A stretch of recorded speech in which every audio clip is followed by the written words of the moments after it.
तो hey everyone, आप लोग का बहुत-बहुत स्वागत है हमारे यूट्यूब चैनल स्टडी पॉइंट रहा में। तो गाइस आप लोगों के लिए हमारा भी एनटीपीसी 2024 का जीके जीएस का प्रीवियस ईयर सेट लेकर आए हो गाइस, जो आप सभी स्टूडेंट के लिए बहुत ज्यादा इंपॉर्टेंट होने वाला है। और आप सभी स्टूडेंट से यही रिक्वेस्ट है कि प्लीज चीजों को नोट करिए, क्योंकि रिवीजन एक ऐसी चीज होती है गाइस जो आपको एग्जाम में बहुत ज्यादा हेल्प करता है और ये आपको सिलेक्शन लेने में बहुत मदद करता है। तो गाइस रिवीजन आप तभी कर पाएंगे जब आप चीजों को नोट करेंगे, और जितना शॉर्ट तरीके से नोट करेंगे उतना ही ज्यादा आप रिवीजन कर पाएंगे गाइस। तो प्लीज मैं अपने हर वीडियो में आप सभी स्टूडेंट से ये रिक्वेस्ट करती हूँ कि प्लीज आप लोग जितना शॉर्ट तरीके से हो सके नोट बनाइए, और उससे भी इम्पोर्टेंट चीज है कि रिवीजन करिए, ठीक है। तो चलिए इस आरआरबी एनटीपीसी 2024 के जीके जीएस के प्रीवियस ईयर सेट को स्टार्ट करते हैं। और आज का जो सेट है हमारा, गाइस ध्यान रखिएगा, आरआरबी एनटीपीसी 2024 का जो आज का सेट है वो हमारा सेट 22 है, यानी कि आज का जो आरआरबी का सेट है वो सेट नंबर 22 है, ठीक है। तो चलिए स्टार्ट करते हैं आज का सेशन। तो आज का हमारा पहला प्रश्न है, क्वेश्चन नंबर 1 है गाइस। क्वेश्चन नंबर 1 हमसे कह रहा है कि केवला देव राष्ट्रीय उद्यान को रामसर साइट में कब शामिल किया गया है। तो आपको बताना है कि केवला देव राष्ट्रीय उद्यान को जो है ये रामसर साइट में कब शामिल किया गया है। तो आपके ऑप्शन है, ऑप्शन ए 2012 में, ऑप्शन बी 1990 में, ऑप्शन सी 1981 में, या ऑप्शन डी 2002 में। सर इसका जो करेक्ट आंसर होगा वो होगा option C is the correct answer. Keoladeo राष्ट्रीय उद्यान को जो है रामसर साइट में शामिल किया गया था, वो 1981 में किया गया था, ठीक है। उसके बाद अगर हम बात करें गाइस कि केवला देव का जो है पहले इसे कौन से नाम से जाना जाता था, केवला देव राष्ट्रीय उद्यान को गाइस, तो ये आपको ध्यान रखना है कि इसे जाना जाता था भरतपुर पक्षी अभयारण्य के नाम से भी इसे जाना जाता था। तो बहुत इंपॉर्टेंट पॉइंट है, इसको नोट करिएगा कि भरतपुर पक्षी अभयारण्य को जो है ये किस नाम से अभी जाना जाता है गाइस। तो ध्यान रखिएगा कि भरतपुर पक्षी अभयारण्य को जो अभी जाना जाता है वो केवला देव राष्ट्रीय उद्यान, यानी आपसे क्वेश्चन पूछ सकते हैं कि केवला देव राष्ट्रीय उद्यान का जो है पहले इसे किस नाम से जाना जाता था। तो याद रखिएगा कि भरतपुर पक्षी अभयारण्य के नाम से इसे जाना जाता था। पहला पॉइंट आपको ये याद रखना है। उसके बाद जो दूसरा पॉइंट है कि इसे रामसर साइट में कब शामिल किया गया गाइस, तो ये आपको याद रखना है 1981 में जो है इसे शामिल किया गया। उसके बाद हम बात करते हैं गाइस कि ये जो है केवला देव राष्ट्रीय उद्यान जो है ये किस राज्य में है। तो ये आपको ध्यान रखना है गाइस कि ये जो है ये आपके भरतपुर, राजस्थान के भरतपुर में है। ये आपको ध्यान रखना है, राजस्थान के जो है भरतपुर जिले में, ये आपको ध्यान रखना है भरतपुर जिले में है।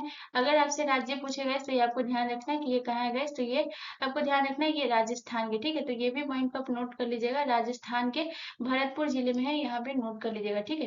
ये कहाँ पे है गए, तो राजस्थान के भरतपुर जिले में। तो ये भी आपको नोट कर लेना गए, बहुत इंपॉर्टेंट है। कभी कभी जो है राज्य भी पूछ लेता है कि केवला देव राष्ट्रीय उद्यान किस राज्य में है। तो याद रखिएगा कि ये राजस्थान के, अगर जिला पूछे तो याद रखिएगा कि भरतपुर जिले में। इतना पॉइंट आपको नोट कर लेना है केवला देव राष्ट्रीय उद्यान से, बहुत इंपॉर्टेंट है, ध्यान रखिएगा। उसे उसके बाद जो है सबसे इंपॉर्टेंट चीज है गाइस, यहाँ पे आप नोट में लिख लीजिएगा गाइस कि केवला देव राष्ट्रीय उद्यान को जो है यूनेस्को में कब शामिल किया गया। यहाँ पे जो है नोट करके आप इस चीज को नोट कर लीजिएगा कि केवला देव राष्ट्रीय उद्यान को जो है यूनेस्को में कब शामिल किया गया। तो याद रखिएगा कि केवला देव राष्ट्रीय उद्यान को जो है 1985 में, 1985 में जो है आपको ध्यान रखना है कि इसे किसमें शामिल किया गया। तो आपको याद रखना है इसे जो है यूनेस्को में विश्व धरोहर स्थल के रूप में शामिल किया गया, ये आपको ध्यान रखना है। इसे जो है यूनेस्को के द्वारा जो है आपको ध्यान रखना है कब शामिल किया गया गाइस। तो यूनेस्को में जो है विश्व धरोहर स्थल के रूप में 1985 में इसे शामिल किया गया, बहुत इंपॉर्टेंट पॉइंट है, इसको नोट करिएगा। ये आपका प्रीवियस ईयर प्रश्न था गाइस, तो ये आपको ध्यान रखना है, ठीक है। विश्व धरोहर स्थल के रूप में इसे कब शामिल किया गया, तो ये आपको ध्यान रखना है 1985 में। इतना जो है केवला देव राष्ट्रीय उद्यान से आपको याद रखना है, ठीक है। उसके बाद बात करते हैं गाइस 2012 में जो है किसे ये रामसर साइट घोषित किया गया गाइस। तो आपको ध्यान रखना है जो आपका नल सरोवर पक्षी अभयारण्य है गाइस, बहुत इंपॉर्टेंट पॉइंट है, इसको भी ध्यान रखिएगा। नल सरोवर पक्षी अभयारण्य को जो है कब घोषित किया गया गाइस, तो इसको ध्यान रखना है कि 2012 में जो है आपके नल सरोवर पक्षी अभयारण्य को जो है ये आपको ध्यान रखना है, नल सरोवर पक्षी अभयारण्य को जो है एक घोषित किया गया है रामसर साइट में। ये आपको ध्यान रखना है नल सरोवर पक्षी अभयारण्य को, ठीक है। इस पॉइंट को भी आपको ध्यान रखना है, बहुत इंपॉर्टेंट है, इसे घोषित किया गया। अगर बात करते हैं कि नल सरोवर पक्षी अभयारण्य जो है गाइस ये आपके किस राज्य में है गाइस, ये आपको ध्यान रखना है। तो नल सरोवर पक्षी अभयारण्य जो है ये आपके किस राज्य में गाइस, तो ये आपको ध्यान रखना है, ये आपके जो है गुजरात में है, ये आपको ध्यान रखना है, जिसे 2012 में जो है रामसर साइट घोषित किया गया, ये आपको ध्यान रखना है, ठीक है। उसके बाद बात करें गाइस 1990 में जो है ये किसे घोषित किया गया गाइस, तो बहुत इंपॉर्टेंट पॉइंट है, इसको ध्यान रखिएगा। तो 1990 में जो है आपका सांबर झील जो कि राजस्थान में है, इसे रामसर साइट घोषित किया गया, ये आपको ध्यान रखना है, सांबर झील, जिसे जो है ध्यान रखना है कि इसे जो है रामसर साइट घोषित किया गया 1990 में।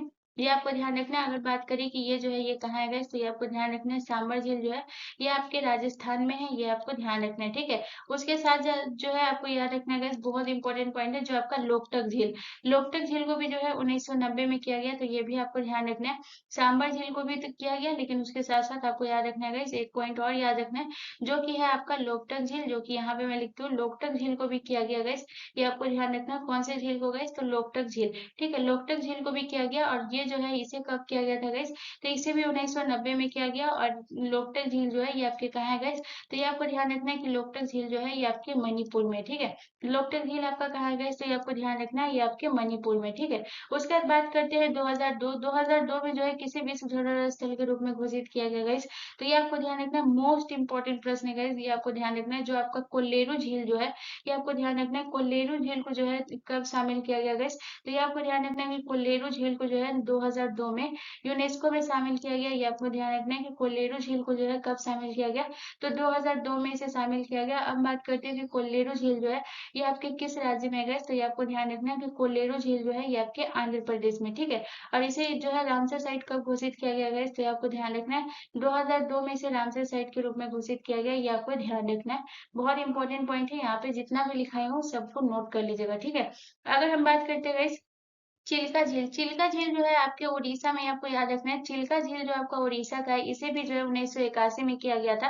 तो केवलादेव और चिल्का झील इस दोनों को जो है कब किया गया था गाइस, तो याद रखिएगा इस दोनों को जो है आपको ध्यान रखना है कि ये 1981 में किया गया था, ये आपको ध्यान रखना। और आप सभी को पता होगा कि चिल्का झील है जो कि आपका सबसे बड़ा लैगून झील है, ये आपको ध्यान रखना। और अगर हम बात करें कि ये किस राज्य में गए, तो ये आपको ध्यान रखना है कि ये आपके उड़ीसा में है, ये आपको ध्यान रखना है कि चिल्का झील कहाँ है गाइस, तो ये आपको ध्यान रखना है उड़ीसा में, ठीक है। चलिए नेक्स्ट क्वेश्चन की तरफ।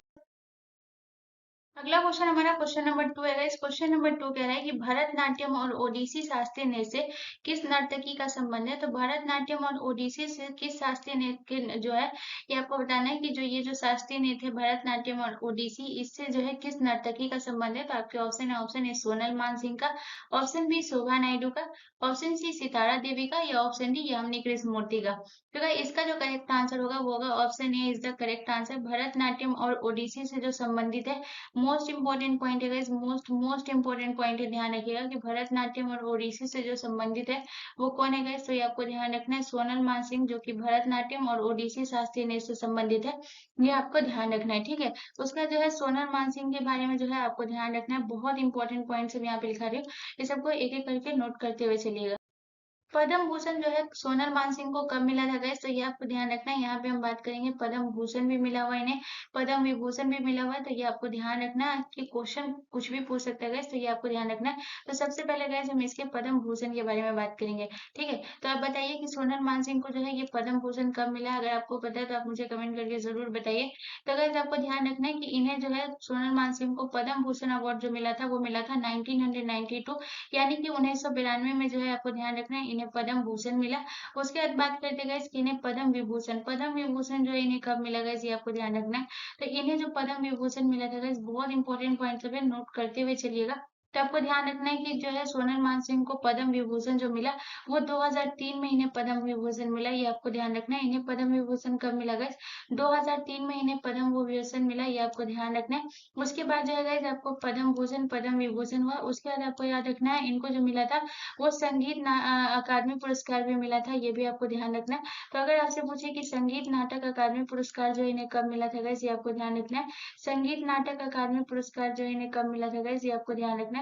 तो संगीत नाटक अकादमी पुरस्कार जो मिला था इन्हें 1987 में मिला था, तो संगीत नाटक अकादमी, ठीक है, ये आपको ध्यान रखना है। ये जो पुरस्कार मिला था ये कब मिला था गाइस, ये आपको ध्यान रखना है कि संगीत नाटक अकादमी पुरस्कार जो मिला था इन्हें मिला था गाइस, ये आपको ध्यान रखना है कब मिला था 1987 में, 1987 में जो है इन्हें ये पुरस्कार मिला था, ये भी आपको ध्यान रखना है। उसके बाद आपको बता दें कि और कौन कौन सा पुरस्कार जो है सोनल मानसिंह को मिला, तो उसके बाद आपको याद रखना है कालिदास सम्मान भी इन्हें मिला हुआ है गाइस, ये आपको ध्यान रखना है, बहुत इंपॉर्टेंट है, जितना भी इनको सम्मान मिला हुआ है ये सब बहुत इंपॉर्टेंट होता है परीक्षा की दृष्टि से, तो ये आपको ध्यान रखना है। कालिदास सम्मान जो है ये सोनल मानसिंह को कब मिला गाइस, ये आपको ध्यान रखना है। तो कालिदास सम्मान से भी इन्हें सम्मानित किया गया था, तो इन्हें कब सम्मानित किया गया था कालिदास से, तो 2006 में, ये आपको ध्यान रखना है। 2006 में जो है इन्हें कालिदास सम्मान से सम्मानित किया गया था, ये भी आपको याद रखना है।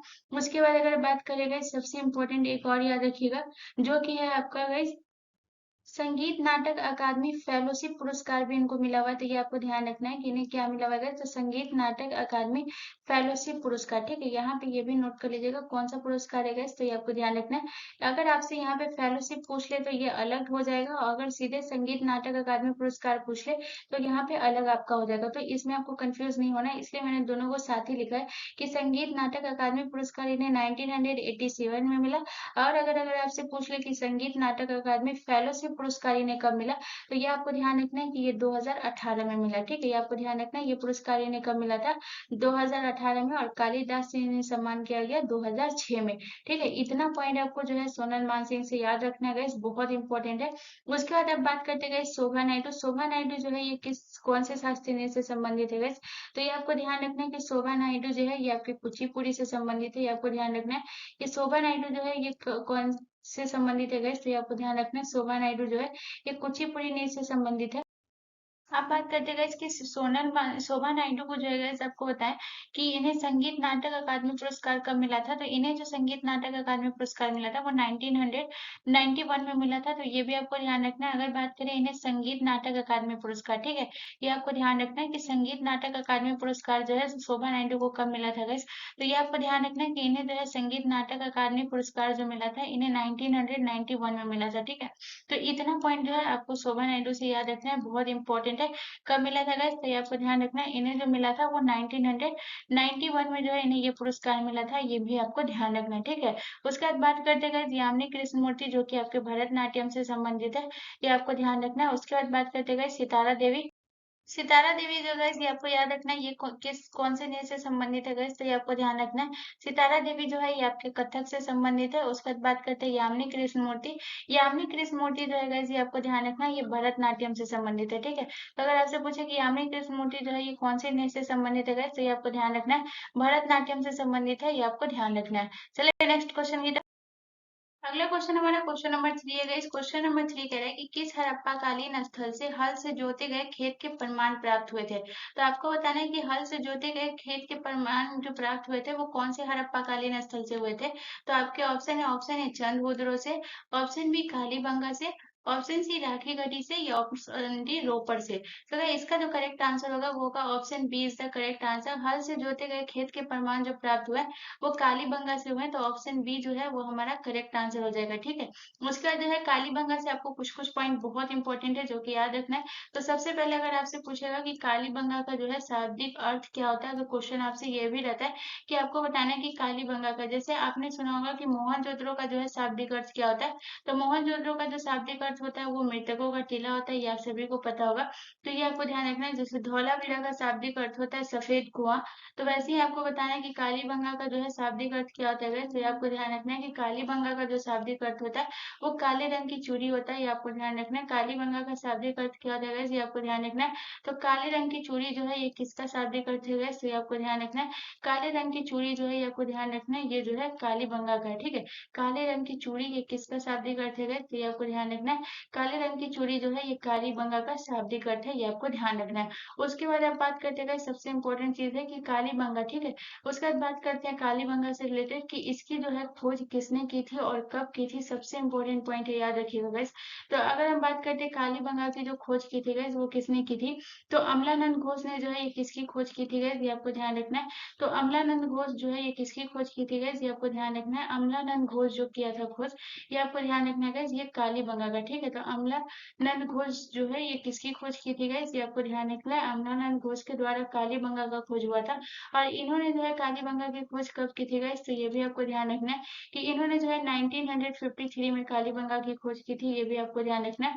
इन्होंने कालीबंगा की खोज कब की थी गाइस, 1953 में। अब बात करते हैं कि कालीबंगा जो है ये किस नदी के तट पे गए, तो ये आपको ध्यान रखना है कि कालीबंगा जो है ये कौन सी नदी के तट पे गए, तो ये आपको ध्यान रखना है। कालीबंगा जो है ये घग्गर नदी के तट पे, ठीक है। तो आपको याद रखना है कि किस नदी के तट पे गए, बहुत इंपॉर्टेंट पॉइंट है, याद रखिएगा। तो घग्गर नदी के तट पर जो है हड़प्पा कालीन का कौन सा स्थल है, क्वेश्चन ऐसे भी रहते हैं, तो ये आपको ध्यान रखना है।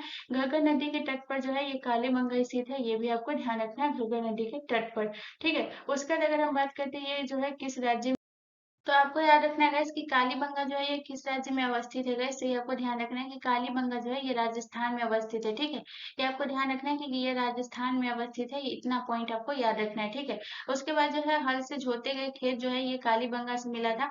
और कौन कौन से प्रमाण जो है कालीबंगा से मिले थे, तो ये आपको ध्यान रखना है। तो यहाँ पे जो है हम प्रमाण से रिलेटेड बात करेंगे कि कालीबंगा को जो है कौन कौन से प्रमाण कालीबंगा से मिले थे, ये आपको बताना है। ठीक है, तो सबसे पहले जो है बात करते हैं, जो हल से जोते गए खेत जो है ये कालीबंगा से मिले।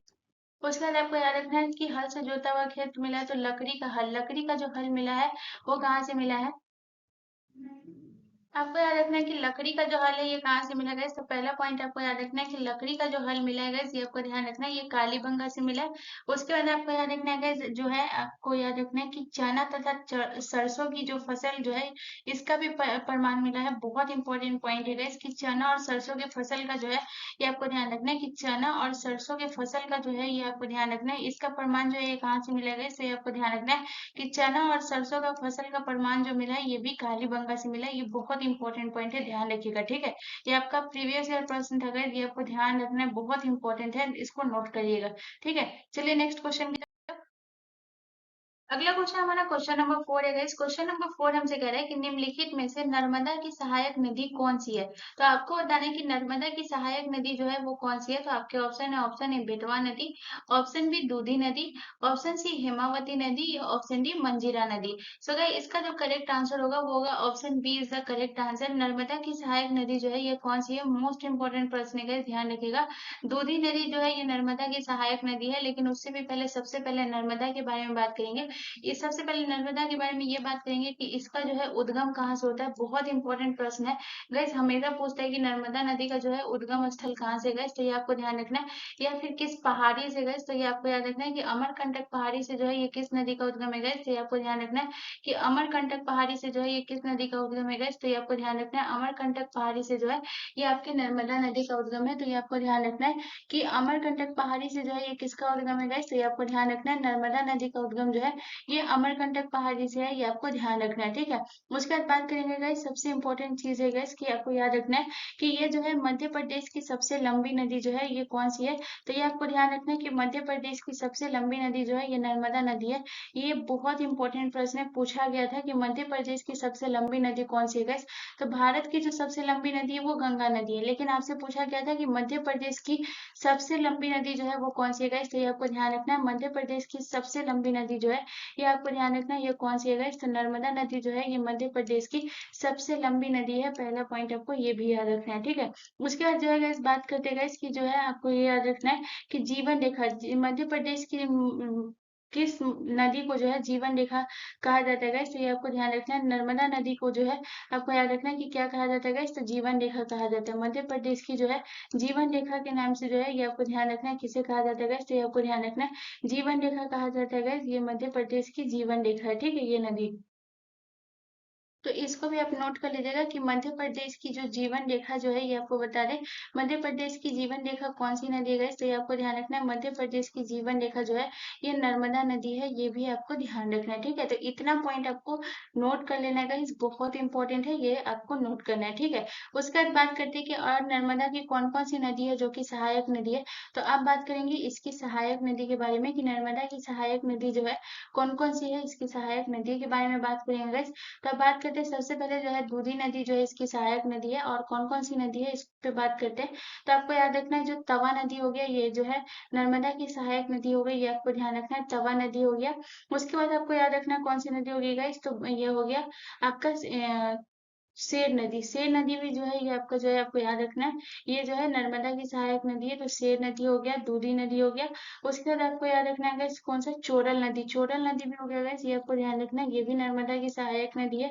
तो चोरल नदी भी जो है ये नर्मदा की सहायक नदी है। उसके बाद आपको याद रखना है बरना नदी भी जो है ये किसकी सहायक नदी है, ये आपको ध्यान रखना है ये जो है नर्मदा की सहायक नदी है। ये आपको ध्यान रखना है सबसे ज्यादा तवा नदी और दूधी नदी जो है ये पूछा जाता है, बहुत इंपॉर्टेंट है, ये आपको ध्यान रखना है। ठीक है। उसके बाद बताइए बेतवा नदी जो है ये किसकी सहायक नदी है गाइस, तो ये आपको ये ध्यान रखना है। जो बेतवा नदी जो है ये किसकी सहायक नदी है बताइए, अगर आप लोगों को पता है तो कमेंट करिए। तो यमुना नदी की जो सहायक नदी है वो कौन सी है गाइस, तो ये आपको ध्यान रखना है। यमुना नदी की जो सहायक नदी है, बेतवा नदी जो है ये यमुना नदी की सहायक नदी है, ठीक है, ये आपको ध्यान रखना है। यमुना नदी की जो सहायक नदी है वो कौन सी है गाइस, तो बेतवा नदी है, ये आपको ध्यान रखना है। उसके बाद बात करते हैं हेमावती। हेमावती जो है ये किसकी सहायक नदी है गाइस, तो ये आपको ध्यान रखना है। हेमावती जो है ये कावेरी नदी की सहायक नदी है, ठीक है, ये आपको ध्यान रखना है कि कावेरी नदी की सहायक नदी कौन सी है गाइस, तो ये आपको ध्यान रखना है कि कावेरी नदी की जो सहायक नदी है ये हेमावती है, ये आपको ध्यान रखना है। उसके बाद बात करते हैं मंजीरा नदी। मंजीरा नदी जो है ये किसके सहायक नदी है गाइस, तो ये आपको ध्यान रखना है कि मंजीरा नदी जो है ये गोदावरी नदी की सहायक नदी है। तो ये आपको ध्यान रखना है कि गोदावरी नदी की सहायक नदी कौन सी है गाइस, तो ये आपको ध्यान रखना है। गोदावरी नदी की जो सहायक नदी है ये आपका मंजीरा नदी है, बहुत इंपॉर्टेंट है, इसको भी आपको ध्यान रखना है, ठीक है। चलिए नेक्स्ट क्वेश्चन की तरफ। अगला क्वेश्चन हमारा क्वेश्चन नंबर 5 है गाइस। क्वेश्चन नंबर 5 कह रहा है कि आसन बैराज पक्षी अभयारण्य निम्न में से किस राज्य में स्थित है। तो आपको बताना है कि आसन बैराज पक्षी अभयारण्य जो है वो किस राज्य में स्थित है। तो आपके ऑप्शन है आंध्र प्रदेश में, ऑप्शन बी उत्तर प्रदेश में, ऑप्शन सी हिमाचल प्रदेश में, या ऑप्शन डी उत्तराखंड में। तो देखिए इसका जो करेक्ट आंसर होगा वो होगा option D is the correct answer. आसन बैराज पक्षी अभयारण्य जो है ये किस राज्य में स्थित है गाइस, तो ये आपको ध्यान रखना है, ये उत्तराखंड में है। उसके बाद बात करते हैं सबसे पहले कि इसकी जो है स्थापना कब हुई थी। वैसे ये सबसे इंपॉर्टेंट पॉइंट है, इसको आपको ध्यान रखना है कि आसन बैराज पक्षी अभयारण्य की जो है स्थापना कब हुई थी गाइस, तो 1967 में जो है इसकी स्थापना हुई थी, आपको ध्यान रखना है। इसकी स्थापना कब हुई थी गाइस, 1967 में इसकी स्थापना हुई थी। उसके बाद जो है सबसे इंपॉर्टेंट पॉइंट आपको ये याद रखना है गाइस कि इसे जो है वेटलैंड कंजर्वेशन के में जो है कब घोषित किया गया गाइस, तो ये आपको ध्यान रखना है कि ये उत्तराखंड का पहला ये है जिसे वेटलैंड पहला स्थल है गाइस, जिसे 2005 में, ये आपको ध्यान रखना है। आसन बराज जो है 2005 में जो है पहला पहला वेटलैंड घोषित किया गया, ये भी आपको ध्यान रखना है, पहला उत्तराखंड का पहला। ठीक है, यहाँ पे आपको क्या लिखना है, 2005 का जो है उत्तराखंड का पहला जो है स्थल है जो कि इसे घोषित किया गया 2005 में, जो है उत्तराखंड का पहला ऐसा स्थल है जिसे आपको ध्यान रखना है वेटलैंड घोषित किया गया। ठीक है, उत्तराखंड का 2005 में उत्तराखंड का पहला स्थल है। ये आपको बहुत इंपॉर्टेंट पॉइंट है, ये आपको ध्यान रखना है कि उत्तराखंड का पहला स्थल है, ये आपको नोट करते हुए चलना है गाइस कि उत्तराखंड का पहला स्थल है जिसे 2005 में जो है ये किसमें घोषित किया गया गाइस, तो ये आपको ध्यान रखना है कि वेटलैंड। ठीक है, वेटलैंड रिजर्व में जो घोषित किया गया ये आपको ध्यान रखना है। वेटलैंड जो है आपको कंजर्वेशन वेटलैंड कंजर्वेशन रिजर्व में जो घोषित किया गया गाइस, ये आपको ध्यान रखना है। ये कौन है गाइस, आसन बैराज, जो कि उत्तराखंड का पहला स्थल है जिसे घोषित किया गया 2005 में। ठीक है, इसकी स्थापना 1967 में हुई। उसके बाद आपको याद रखना है आसन बैराज से आपको एक पॉइंट और याद रखना है जो कि बहुत इंपॉर्टेंट है। तो आपको याद रखना है कि ये आसन नदी और यमुना नदी के संगम पर जो है इसे बनाया गया, ये आपको ध्यान रखना है। आसन बैराज पक्षी अभयारण्य जो है ये किन दो नदियों के संगम पे था, आसन और यमुना, इन दो नदियों के जो संगम पे है ये किसे बनाया गया, आसन बैराज पक्षी अभयारण्य जो है ये आसन और यमुना नदी के संगम पे। बहुत इंपॉर्टेंट पॉइंट है, जितना भी लिखा है सबको याद रखना है। यमुना नदी के जो है संगम पे कौन सा है ये आपको ध्यान रखना है, ये आपका आसन बैराज जो है आसन और यमुना नदी के संगम पर स्थित है, ये भी आपको ध्यान रखना है। ठीक है, उसके बाद बात करते हैं हिमाचल प्रदेश। हिमाचल प्रदेश में कौन सा राष्ट्रीय उद्यान स्थित है गाइस, कौन सा पक्षी अभयारण्य स्थित है गाइस, तो ये आपको ध्यान रखना है पोंग। पोंग पक्षी अभयारण्य जो है ये किस में है गाइस, तो ये आपको ध्यान रखना है कि पोंग पक्षी अभयारण्य जो है गाइस ये आपको ध्यान रखना है। ये कहा था कि हिमाचल प्रदेश में, ये आपको ध्यान रखना है। उसके बाद बात करते हैं गाइस हिमाचल प्रदेश में जो है पोंग पक्षी अभयारण्य है। उसके बाद आपको याद रखना है गाइस उत्तर प्रदेश। उत्तर प्रदेश में जो है कौन सा पक्षी अभयारण्य है गाइस, ये आपको ध्यान रखना है। तो अगर हम उत्तर प्रदेश की बात करें गाइस तो ये आपको ध्यान रखना है कि नवाबगंज, नवाबगंज पक्षी अभयारण्य जो है ये किस राज्य में स्थित है गाइस, तो ये आपको ध्यान रखना है कि नवाबगंज पक्षी अभयारण्य जो है गाइस ये आपको ध्यान रखना है, ये आपके उत्तर प्रदेश में स्थित है। ये आपको ध्यान रखना है कि नवाबगंज पक्षी अभयारण्य जो है ये कहाँ स्थित है गाइस, तो ये आपको ध्यान रखना है। ये जो है आपको ध्यान रखना है ये कहाँ स्थित है गाइस, तो ये आपको ध्यान रखना है उत्तर प्रदेश में है, ये आपको ध्यान रखना है। ठीक है, उसके बाद बात करते हैं उत्तराखंड। उत्तराखंड में जो है ये कौन सा पक्षी अभयारण्य स्थित है गाइस, तो ये आपको ध्यान रखना है। जो उत्तराखंड में जो स्थित है वो आपका आसन बैराज पक्षी अभयारण्य है, ये आपको ध्यान रखना है। ठीक है, चलिए नेक्स्ट क्वेश्चन की तरफ। अगला क्वेश्चन हमारा क्वेश्चन नंबर 6 है। इस क्वेश्चन नंबर 6 हमसे कह रहा है कि किस राजवंश के शासन काल में तैमूर ने भारत पर आक्रमण किया था। तो आपको बताना है कि कौन से राजवंश का शासन काल था जिसमें तैमूर ने भारत पर आक्रमण किया था। तो आपके ऑप्शन है गुलाम वंश, ऑप्शन बी सैयद वंश, ऑप्शन सी खिलजी वंश या ऑप्शन डी तुगलक वंश। तो इसका जो करेक्ट आंसर होगा वो होगा option D is the correct answer. Tughlaq वंश के शासन काल में जो है ये आपको ध्यान रखना है कि तैमूर ने जो है ये भारत पे आक्रमण किया था, ये आपको ध्यान रखना है। उसके बाद आपको याद रखना है कि जब तैमूर ने जो है तुगलक वंश के समय में जो है आपको ध्यान रखना है कि जो है आक्रमण किया था उस समय किस वंश का जो है शासन था, ये आपको बताएं। तो अगर आपको नाम याद रखना है कि उस समय जो है जो कौन सा शासक था इसका ये आपको ध्यान रखना है कि उस समय जो शासक था ये आपको याद रखना है नसरुद्दीन महमूद तुगलक जो था, ये जो है उस समय का शासन था जब तैमूर ने जो है ये आपको ध्यान रखना है कि इसमें आक्रमण किया था। तो ये आपको ध्यान रखना है कि शासक कौन था गाइस, तो ये आपको याद रखना है कि नसरुद्दीन मोहम्मद तुगलक। ठीक है, तो ये आपको ध्यान रखना है, बहुत इंपॉर्टेंट पॉइंट सब है, कई सबको नोट करते हुए चलिएगा। तो ये आपको ध्यान रखना है कि नसरुद्दीन मोहम्मद तुगलक जो है उस समय जो है शासक था, ये भी आपको ध्यान रखना है। ठीक है, नसरुद्दीन मोहम्मद तुगलक जो है उस समय शासक था उसका, ये आपको ध्यान रखना है। उसके बाद अगर हम बात करते गए सबसे इम्पोर्टेंट कि दिल्ली सल्तनत पे जो है क्रम वाइज अगर बात करें कि किसका किसका शासन था, तो हम सबसे पहले इसकी क्रम वाइज बात करेंगे कि क्रम में जो है सबसे पहले किसका शासन आया, उसके बाद किसका शासन आया, बहुत इंपॉर्टेंट है, ये भी पूछता है। तो सबसे पहले जो है दिल्ली सल्तनत की बात करेंगे क्रम वाइज। ठीक है, तो दिल्ली सल्तनत में जो है सबसे पहले किसका शासन आया ये आपको ध्यान रखना है, और उसका शासन कब से कब तक था, इस सारी चीजों को आपको ध्यान रखना है। ठीक है, तो अगर हम बात करते हैं दिल्ली सल्तनत, ठीक है, दिल्ली सल्तनत पे जो है किसका शासन आया था गाइस, तो सबसे पहले आपको याद रखना है कि दिल्ली सल्तनत, ये आपको सही से लिख लेना। ठीक है, दिल्ली सल्तनत पे जो है ये किसका शासन आया था, क्रम वाइज यहाँ पे बात करेंगे तो सबसे पहले आपको याद रखना है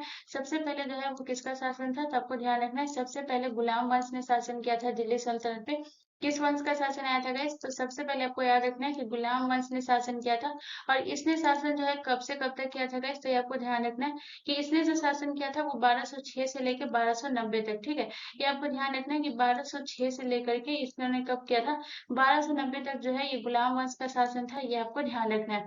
उसके बाद जो है गुलाम वंश के बाद जो है किसका शासन आएगा, तो ये आपको ध्यान रखना है कि गुलाम वंश के बाद जो है किसका शासन आएगा, तो ये आपको ध्यान रखना है गुलाम वंश के बाद खिलजी वंश आया। ठीक है, गुलाम वंश के बाद जो है खिलजी वंश, जिसका बहुत प्रसिद्ध नाम आपने सुना होगा अलाउद्दीन खिलजी, ये आपको पता होगा। तो उसके बाद जो है किस वंश का शासन आएगा, तो ये आपको ध्यान रखना है कि खिलजी वंश का शासन आया।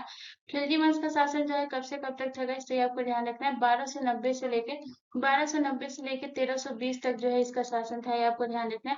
खिलजी वंश का शासन कब से कब तक था, 1290 से लेके आपको याद रखना है 1320 तक। खिलजी वंश के बाद जो है हम बात करेंगे किस वंश का शासन आएगा, तो गुलाम वंश, खिलजी वंश। उसके बाद जो है आपको बता दें तुगलक वंश का शासन आया था। ठीक है, ये आपको ध्यान रखना है।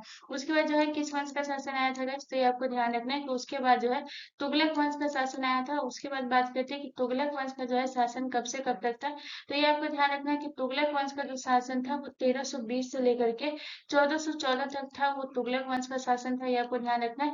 1320 से लेकर 1414 तक तुगलक वंश का था। तो पहला, दूसरा, तीसरा, चौथा में आपको याद रखना है कि तुगलक वंश के बाद जो है किसका शासन आया गाइस, तो तुगलक वंश के बाद जो है आपको याद रखना है, यहाँ पे इसको आप नोट कर लीजिएगा ताकि आपको तो सही से पता चले। पहला गुलाम वंश आया था, दूसरा आपको याद रखना है खिलजी वंश आया था, तीसरा पे आपको याद रखना है तुगलक वंश आया था। उसके बाद बात करेंगे यहाँ पे गाइस चौथा पे जो है वो कौन सा वंश था गाइस, तो ये आपको ध्यान रखना है कि चौथा पे जो था वो आपका सैयद वंश था। ठीक है, ये आपको ध्यान रखना है। चौथा पे आपका कौन सा वंश था गाइस, तो ये आपको ध्यान रखना है कि चौथा पे जो है ये आपका सैयद वंश था। अगर सैयद वंश का शासन काल की बात करें कि इसका जो है शासन काल कब से कब तक था, तो 1414 में जब तुगलक वंश का शासन खत्म हुआ था, उसके बाद जो है 1414 से इसका शासन कब तक चला था गाइस, तो ये आपको ध्यान रखना है सैयद वंश का 1451 तक जो है सैयद वंश का शासन चला, ये आपको ध्यान रखना है।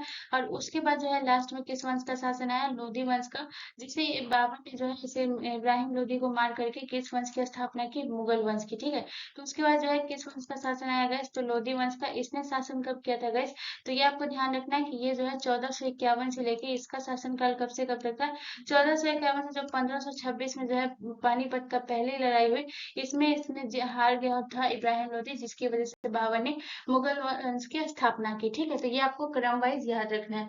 चलिए नेक्स्ट क्वेश्चन की तरफ। अगला क्वेश्चन हमारा क्वेश्चन नंबर 7 है गाइस। क्वेश्चन नंबर 7 कह रहा है कि असम भारत की कितनी राज्यों के साथ सीमा साझा करती है। तो आपको बताना है कि असम जो है वो भारत के कितने राज्यों के साथ सीमा साझा करती है। तो आपके ऑप्शन है, option A 7, option B 4, option C 3 या ऑप्शन डी 5। सो गाइस इसका जो करेक्ट आंसर होगा वो होगा option A is the correct answer. Assam कितने राज्यों के साथ सीमा साझा करती है गाइस? तो ये आपको ध्यान रखना है कि असम टोटल 7 राज्यों के साथ सीमा साझा करती है। आपको ध्यान रखना है कौन कौन सा राज्य है ये आपको ध्यान रखना है। तो सबसे पहले आपको याद रखना है कि कौन कौन से राज्य के साथ जो है सीमा साझा करती है। बहुत इंपॉर्टेंट प्रश्न है guys, ध्यान रखिएगा। तो सबसे पहले आपको याद रखना है कि ये अरुणाचल प्रदेश के साथ सीमा साझा करती है। ठीक है, इस सारी चीजों को नोट करते हुए चलेगा गाइस। तो सबसे पहले जो है आपको याद रखना है कि असम 7 राज्यों के साथ जो है सीमा साझा करती है भारत की। उसके बाद पहला राज्य आपको याद रखना है अरुणाचल प्रदेश। दूसरा में आपको याद रखना है गाइस नागालैंड। दूसरा में आपको क्या याद रखना है गाइस? तो दूसरा में आपको याद रखना है कि नागालैंड के साथ भी सीमा साझा करती है असम। उसके बाद आपको याद रखना है नागालैंड के बाद गाइस आपको याद रखना है मणिपुर। मणिपुर के बाद मणिपुर से भी जो है सीमा साझा करती है असम, ये भी आपको ध्यान रखना है।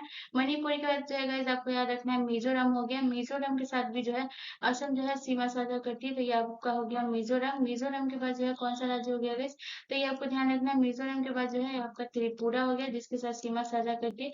ये आपको ध्यान रखना है मिजोरम के बाद कौन सा राज्य हो गया गाइस? तो ये आपको ध्यान रखना है त्रिपुरा हो गया। उसके बाद आपको याद रखना है कौन सा राज्य हो गया गाइस? तो उसके बाद आपको याद रखना है मेघालय हो गया। त्रिपुरा हो गया, मेघालय हो गया। उसके बाद आपको बता दें कौन सा राज्य हो गया, 1 2 3 4 5 6 और एक और राज्य है जो कि आपका हो गया पश्चिम बंगाल। ठीक है, तो इतने सारे राज्यों के साथ जो है ये कौन सीमा साझा करता है तो असम। असम जो है कितने राज्यों के साथ करता है? टोटल 7 राज्यों के साथ करता है। ये बहुत इंपॉर्टेंट प्रश्न है कि कौन से राज्य के साथ कौन सीमा साझा करता है, ये पूछता ही है। ठीक है, उसके बाद अगर हम बात करते हैं सबसे इम्पोर्टेंट तीन तीन राज्यों के साथ जो है वो कौन सीमा साझा करता है। तो गैस आपका मेघालय हो गया, त्रिपुरा हो गया, ये सब कितने राज्यों के साथ सीमा साझा करता है गैस? तो ये आपको ध्यान रखना है कि मेघालय जो है ये 3 राज्यों के साथ सीमा साझा करता है। आपको ध्यान रखना है मेघालय जो है ये कितने राज्यों के साथ? तो मेघालय 3 राज्यों के साथ सीमा साझा करता है। ये भी आपको ध्यान रखना है मेघालय कितना राज्यों के साथ सीमा साझा करता है? तो 3 राज्यों के साथ सीमा साझा करता है, ये आपको ध्यान रखना है। ठीक है, उसके बाद आपको ध्यान रखना है गैस 4 राज्यों के साथ जो है वो कौन सीमा साझा करता है गैस? तो आपको ध्यान रखना है तेलंगाना। तेलंगाना कितने राज्यों के साथ सीमा साझा करता है? तो ये आपको ध्यान रखना है कि तेलंगाना जो है ये 4 राज्यों के साथ सीमा साझा करता है। ये आपको ध्यान रखना है तेलंगाना जो है कितने राज्यों के साथ? तेलंगाना जो है 4 राज्यों के साथ सीमा साझा करता है। ये भी आपको ध्यान रखना है। ठीक है, 4 राज्यों के साथ जो है सीमा साझा करता है। और कौन जो है ये आपको याद रखना है, ये आपको याद रखना है तेलंगाना। ठीक है, ये इतना पॉइंट आपको ध्यान रखना है, बहुत इंपॉर्टेंट है। इस सारी चीजों को नोट करते हुए चलेगा। चलिए नेक्स्ट क्वेश्चन की तरफ। अगला क्वेश्चन हमारा क्वेश्चन नंबर 8 है गाइस। क्वेश्चन नंबर 8 कह रहा है कि कौन सा भाग वनस्पति और जंतु दोनों ही कोशिकाओं में पाया जाता है। तो आपको बताना है कि कौन सा भाग है जो कि वनस्पति और जंतु दोनों ही कोशिकाओं में पाया जाता है। तो आपके ऑप्शन है, ऑप्शन ए कोशिका भित्ति, ऑप्शन बी कोशिका झिल्ली, ऑप्शन सी क्लोरोप्लास्ट या ऑप्शन डी इनमें से कोई नहीं। सो इसका जो करेक्ट आंसर होगा वो होगा option B is the correct answer. जो कोशिका झिल्ली है ये मतलब वनस्पति और जंतु दोनों के साथ है।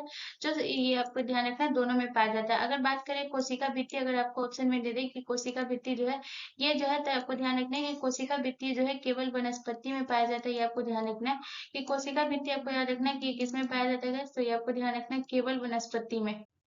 तो आपको ध्यान रखना है कि कोशिका भित्ति जो है guys, किसमें पाया जाता है? वनस्पति में पाया जाता है। ये आपको ध्यान रखना है। उसके बाद अगर बात करते हैं क्लोरोप्लास्ट, तो अगर आपसे क्वेश्चन पूछते हैं कि वनस्पति में केवल कौन सा पाया जाता है और ऑप्शन में ये रहे तो ये भी आपको ध्यान रखना है। तो क्लोरोप्लास्ट भी जो है guys आपको ध्यान रखना है, ये भी वनस्पति में पाया जाता है। क्लोरोप्लास्ट जो है ये किसमें पाया जाता है guys?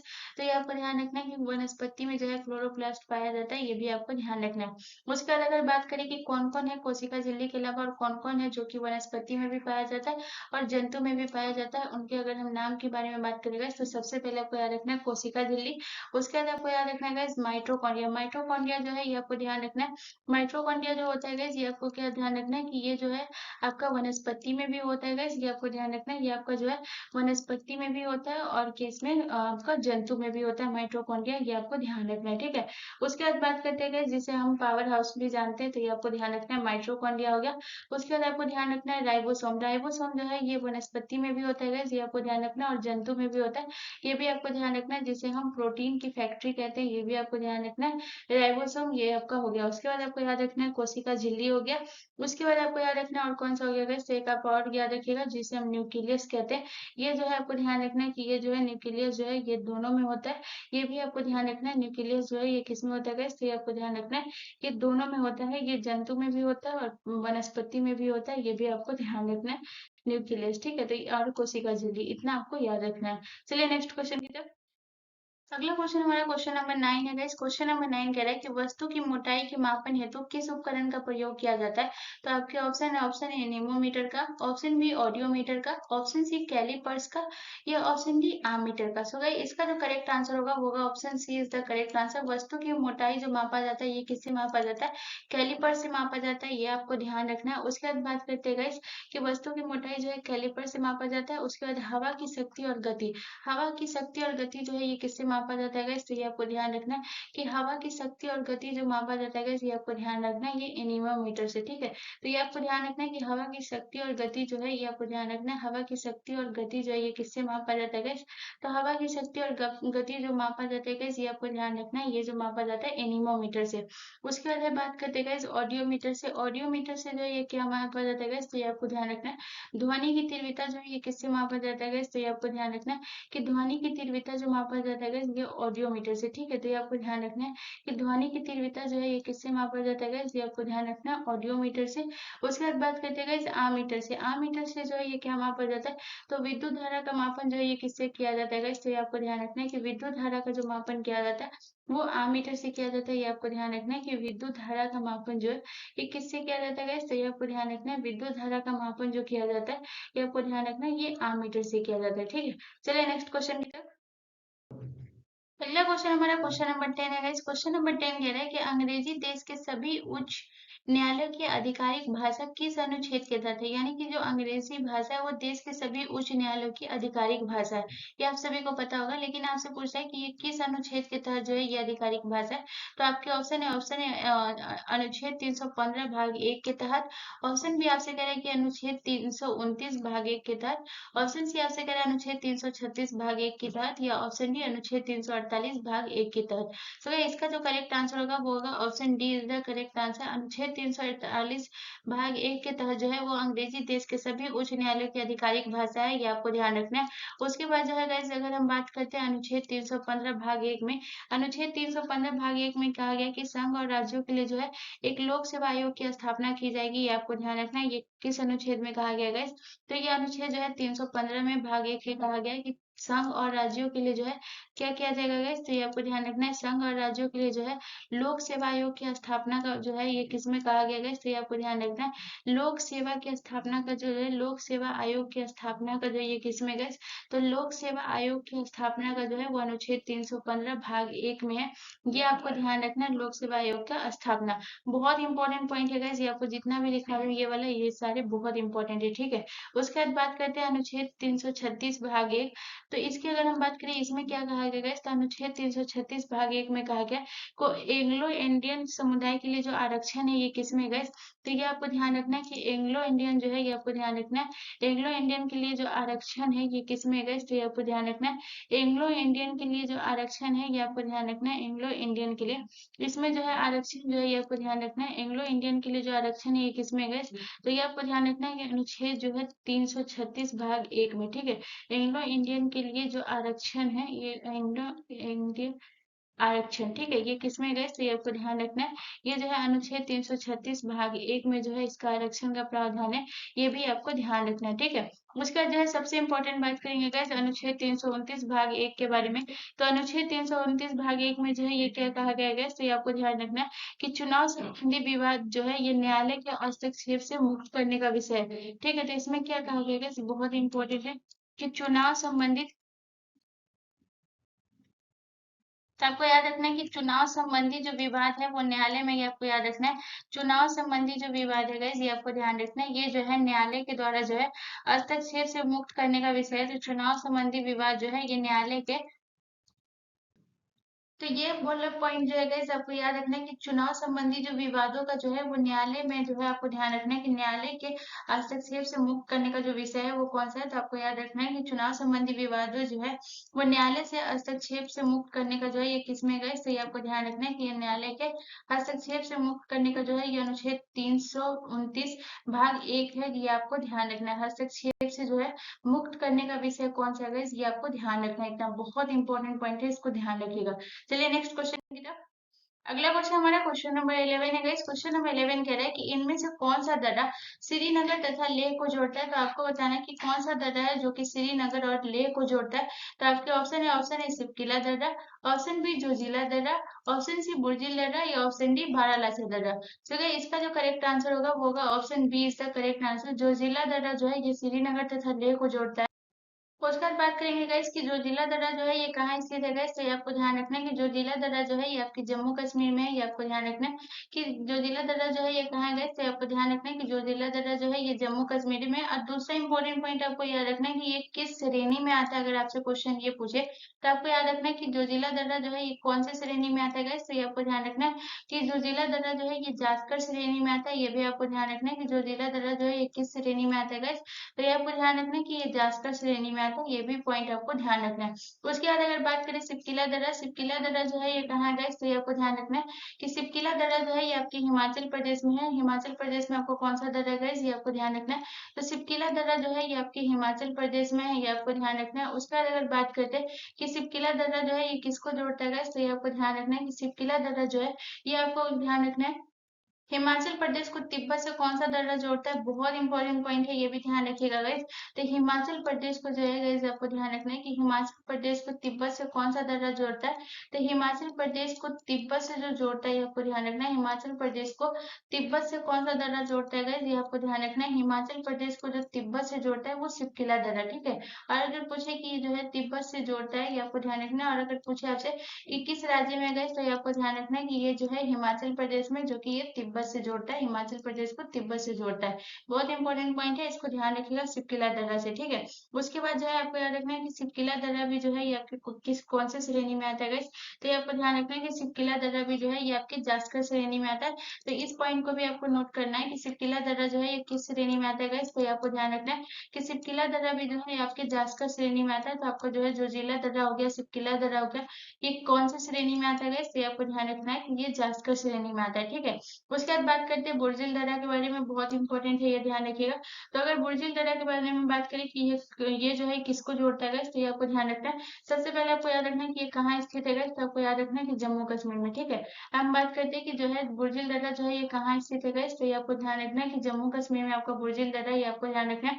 उसके बाद अगर हम बात करें कि ये किसको जोड़ता है गाइस, तो ये आपको ध्यान रखना है कि ये श्रीनगर को गिलगित से कौन सा दर्रा जोड़ता है गाइस, तो ये आपको ध्यान रखना है कि ये श्रीनगर, श्रीनगर को गिलगित से कौन सा दर्रा जोड़ता है गाइस, तो ये आपको ध्यान रखना है कि श्रीनगर को गिलगित से जो जोड़ता है वो बुर्जिल दर्रा जोड़ता है। ये आपको ध्यान रखना है। श्रीनगर को जो गिलगित से कौन सा दर्रा जोड़ता है गाइस, तो ये आपको ध्यान रखना है ये जो जोड़ता है कि बुर्जिल दर्रा जोड़ता है। उसके बाद बात करते हैं बारालाचा दर्रा। बारालाचा दर्रा जो है कहाँ स्थित है गाइस, तो ये आपको ध्यान रखना है।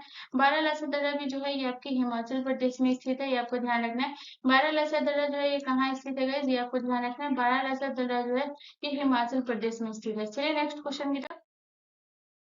अगला क्वेश्चन हमारा क्वेश्चन नंबर 12 है गाइस। क्वेश्चन नंबर 12 कह रहा है कि ट्रांसफार्मर में शॉर्ट सर्किट टेस्ट क्यों किया जाता है। तो आपको बताना है कि ट्रांसफार्मर में जो शॉर्ट सर्किट टेस्ट होता है वो क्यों किया जाता है। तो आपके ऑप्शन है iron loss, option B copper loss, option C eddy current loss या ऑप्शन डी ए और बी दोनों। सो गाइस इसका जो करेक्ट आंसर होता है वो होता है option D is the correct answer. Iron loss और कॉपर लॉस को जो है ज्ञात किया जाता है इससे। और उसके बाद जो है ये इसका जो है शॉर्ट सर्किट टेस्ट से जो है क्या होता है, इसमें जो है आयरन जो है लॉस होता है उसको ज्ञात किया जाता है और जो कॉपर लॉस होता है उसे ज्ञात किया जाता है। इसीलिए जो है शॉर्ट सर्किट टेस्ट होता है, ये आपको ध्यान रखना है। उसका जो है सबसे इंपॉर्टेंट पॉइंट याद रखना, ट्रांसफार्मर का जो है मुख्य कार्य क्या होता है। अगर आपसे पूछा जाए कि ट्रांसफार्मर का जो है मुख्य कार्य होता है, क्वेश्चन दे दे और बोले कि निम्न में से ट्रांसफार्मर का जो है मुख्य कार्य क्या है, ये आपको बताना है। तो यहाँ पे आपको ये भी पता होना चाहिए कि ट्रांसफार्मर का जो है मुख्य कार्य क्या है। तो सबसे पहले आपको याद रखना है कि इसका जो मुख्य काम होता है वो इंसुलेशन करना होता है। सबसे पहले आपको ध्यान रखना है कि इसका जो है मुख्य कार्य क्या होता है guys? तो पहला पॉइंट आपको याद रखना है कि इसका जो मुख्य काम होता है वो इंसुलेशन करना है पहला, और इंसुलेशन करना है। उसके बाद आपको ध्यान रखना है इंसुलेशन करना, और जो है और कौन सा होता है गाइस, और याद रखना है कूलिंग करना, ठीक है। ये दो काम जो है ट्रांसफार्मर का जो है मुख्य काम है, ये आपको ध्यान रखना है। इंसुलेशन करना और कूलिंग करना जो है इसका मुख्य कार्य है, ये भी आपको ध्यान रखना है, ठीक है। उसके बाद बात करते हैं गाइस कि ट्रांसफार्मर जो है ये कौन सी धारा पे काम करता है। अगर आपसे पूछे कि ये कौन सी धारा पे काम करता है गाइस, ये आपको ध्यान रखना है। तो ट्रांसफार्मर जो है ये कौन सी धारा पे काम करता है गाइस, तो ये आपको ध्यान रखना है कि ये जो है प्रत्यवर्ती धारा पे काम करता है, ये भी आपको ध्यान रखना है कि ये जो है ये कौन सी इस पे काम करता है गाइस, तो ये आपको ध्यान रखना है कि ट्रांसफार्मर जो है ये प्रत्यवर्ती धारा पे काम करती है, ये भी आपको ध्यान रखना है। कौन से धारा पे काम करती है, तो प्रतिवर्ती धारा पे काम करती है, ये भी आपको ध्यान रखना है, ठीक है। कौन से धारा पे काम करती है गाइस, तो प्रतिवर्ती धारा पे जो है काम करती है, ये भी आपको ध्यान रखना है। चलिए नेक्स्ट क्वेश्चन की तरफ। अगला क्वेश्चन हमारा क्वेश्चन नंबर 13 है गाइस। क्वेश्चन नंबर 13 कह रहा है कि निम्नलिखित में से पुलित्जर पुरस्कार किस क्षेत्र से संबंधित है। तो आपको बताना है कि पुलित्जर पुरस्कार जो है ये किस क्षेत्र में दिया जाता है। तो आपके ऑप्शन है, ऑप्शन ए पत्रकारिता के क्षेत्र में, ऑप्शन बी विज्ञान के क्षेत्र में, ऑप्शन सी संगीत के क्षेत्र में, या ऑप्शन डी साहित्य के क्षेत्र में। सो गाइस इसका जो करेक्ट आंसर होगा वो होगा option A is the correct answer. पत्रकारिता जो है पत्रकारिता के क्षेत्र में दिया जाता है आपका पुलित्जर पुरस्कार, ये आपको ध्यान रखना है। उसके बाद आपको याद रखना है कि पुलित्जर पुरस्कार की जो है शुरुआत कब हुई। अगर आपसे पूछा जाए कि पुलित्जर पुरस्कार की जो है ये शुरुआत कब हुई, तो ये आपको ध्यान रखना है कि पुलित्जर पुरस्कार की जो है शुरुआत सबसे इंपॉर्टेंट है, क्वेश्चन ये भी पूछता है और दूसरा ये पूछता है कि ये किस क्षेत्र में दिया जाता है। ये सारी चीजों को नोट करिएगा गाइस। तो सबसे पहले आपको ध्यान रखना है कि पुलित्जर पुरस्कार की जो शुरुआत हुई थी गाइस, ये हुआ था 1917 में जो है इस पुरस्कार की शुरुआत हुई, ये आपको ध्यान रखना है। इस पुरस्कार की जो है शुरुआत कब हुई, 1917 में। उसके बाद बात करते हैं कि पत्रकारिता के क्षेत्र में जो है सबसे पहले किस भारतीय को मिला था गाइस, तो ये आपको ध्यान रखना है कि गोविंद बिहारी लाल को जो मिला। गोविंद बिहारी लाल जो थे गाइस, ये आपको ध्यान रखना है ये पहले भारतीय थे, तो ये भी आपको ध्यान रखना है कि गोविंद बिहारी लाल को जो है गोविंद बिहारी लाल जो है ये पहले भारतीय थे जिन्हें पत्रकारिता के क्षेत्र में मिला, ये भी आपको ध्यान रखना है। गोविंद बिहारी लाल जो है ये पहले भारतीय थे, ठीक है। ये भी आपको पॉइंट नोट कर लेना है। गोविंद बिहारी लाल जो है यहाँ पे आपको नोट कर लेना है, ये क्या थे गाइस, तो ये पहले भारतीय थे जिन्हें पत्रकारिता के क्षेत्र में पुलित्जर पुरस्कार मिला था, ये भी आपको ध्यान रखना है। ये क्या थे गाइस, तो ये आपको ध्यान रखना है ये पहले भारतीय थे, तो ये भी आपको नोट कर लेना है। उसके जो है इन्हें जो है पुलित्जर पुरस्कार जो मिला था जो गाइस, ये आपको ध्यान रखना है कि कब मिला था, तो 1937 में मिला था इन्हें। पहले भारतीय थे जिन्हें पत्रकारिता के क्षेत्र में पुलित्जर पुरस्कार से सम्मानित किया गया था 1937 में। संगीत के क्षेत्र में जो है कौन सा पुरस्कार दिया जाता है गाइस, ये आपको ध्यान रखना है ग्रैमी पुरस्कार।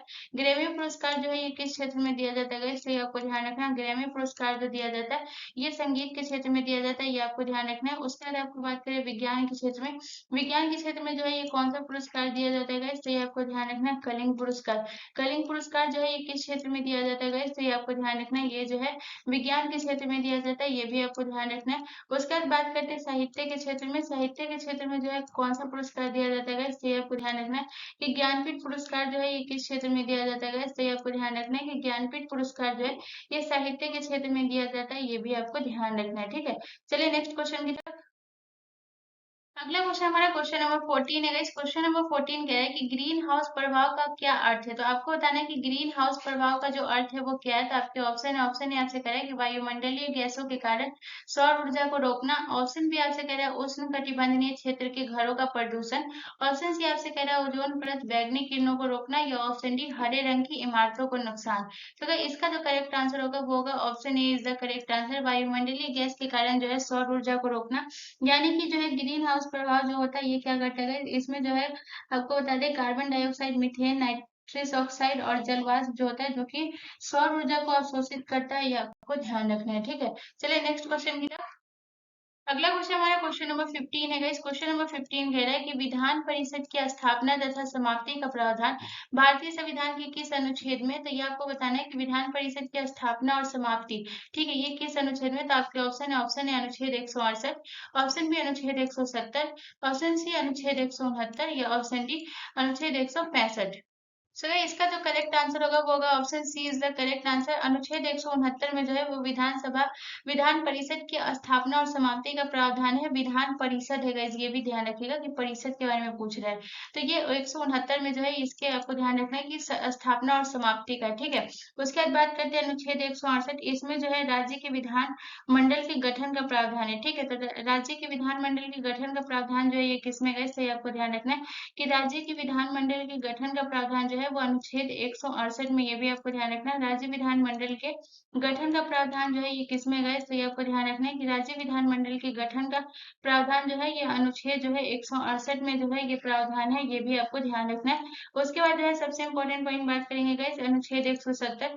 अनुच्छेद 170 में जो है क्या है, तो ये आपको ध्यान रखना है कि विधानसभा की संरचना का वर्णन जो है ये किस में किया गया है, तो ये आपको ध्यान रखना है कि विधानसभा की संरचना का जो वर्णन किया गया है, ये आपको ध्यान रखना है। विधानसभा की संरचना का जो है, विधानसभा की संरचना का वर्णन जो किया गया है, ये आपको ध्यान रखना है। ये अनुच्छेद 170 में किया गया, ये आपको ध्यान रखना है। विधानसभा की संरचना का जो वर्णन किया गया है, ये आपको ध्यान रखना है, अनुच्छेद 170 में किया गया। उसके बाद बात करते हैं अनुच्छेद 165। अनुच्छेद 165 में जो है राज्य के महाधिवक्ता से संबंधित कौन सा है, तो ये आपको ध्यान रखना है कि राज्य के महाधिवक्ता से जो संबंधित है वो अनुच्छेद 165 है। ये राज्य के महाधिवक्ता से संबंधित है, ये भी आपको ध्यान रखना है। ये राज्य के महाधिवक्ता से संबंधित है, ठीक है, ये भी आपको ध्यान रखना है। चलिए नेक्स्ट क्वेश्चन की तरफ। अगला क्वेश्चन हमारा क्वेश्चन नंबर 16 है गाइस। क्वेश्चन नंबर 16 हमसे कह रहा है कि काला घोड़ा उत्सव भारत के किस राज्य में मनाया जाता है। तो आपको बताना है कि काला घोड़ा उत्सव जो है वो किस राज्य में मनाया जाता है।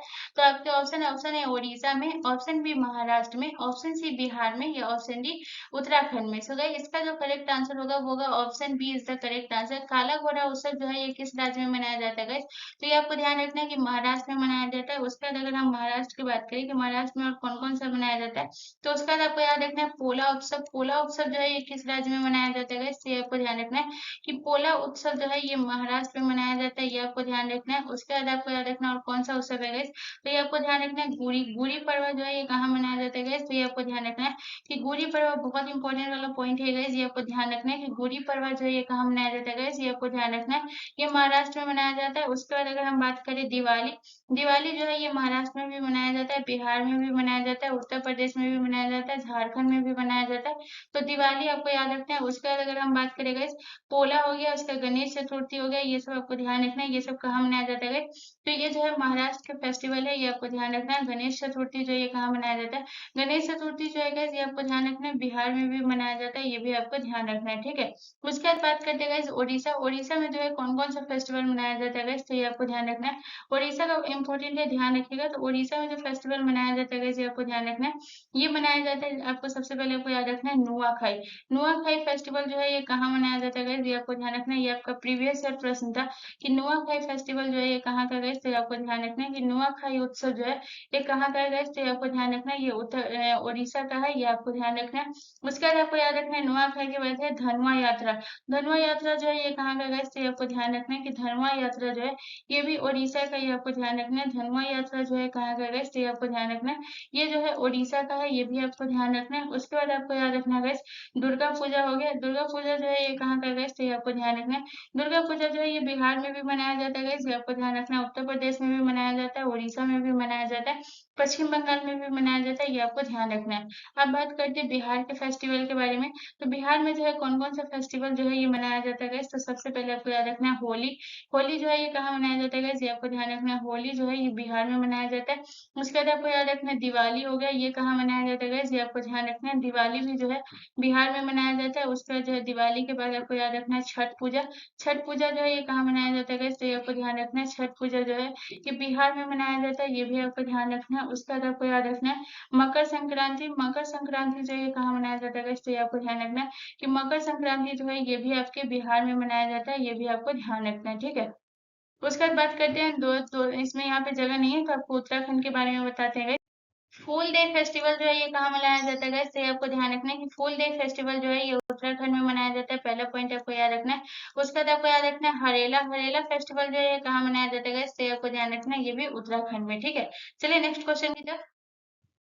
अगला क्वेश्चन हमारा क्वेश्चन नंबर 17 है गाइस। क्वेश्चन नंबर 17 कह रहा है कि भारतीय कृषि अनुसंधान संस्थान कहाँ स्थित है। तो आपको बताना है कि भारतीय कृषि अनुसंधान संस्थान जो है वो कहाँ स्थित है। तो आपके ऑप्शन है बेंगलुरु में, ऑप्शन बी गांधीनगर में, ऑप्शन सी रांची में, या ऑप्शन डी नई दिल्ली में। तो गाइस इसका जो करेक्ट आंसर होगा वो होगा option D is the correct answer. भारतीय कृषि अनुसंधान जो है कहाँ से स्थित है गाइस, तो ये आपको ध्यान रखना है नई दिल्ली में है, ये आपको ध्यान रखना है। उसके बाद बेंगलुरु की बात करें तो रमन अनुसंधान जो है ये कहाँ है गाइस, तो ये आपको ध्यान रखना है कि रमन अनुसंधान जो है ये आपके बेंगलुरु में स्थित है। ये आपको ध्यान रखना है कि रमन अनुसंधान संस्थान जो है ये कहाँ स्थित है गाइस, तो ये आपको ध्यान रखना है कि रमन अनुसंधान संस्थान जो है ये आपको ध्यान रखना है ये कहाँ है गाइस, तो ये आपके जो है बेंगलुरु में है।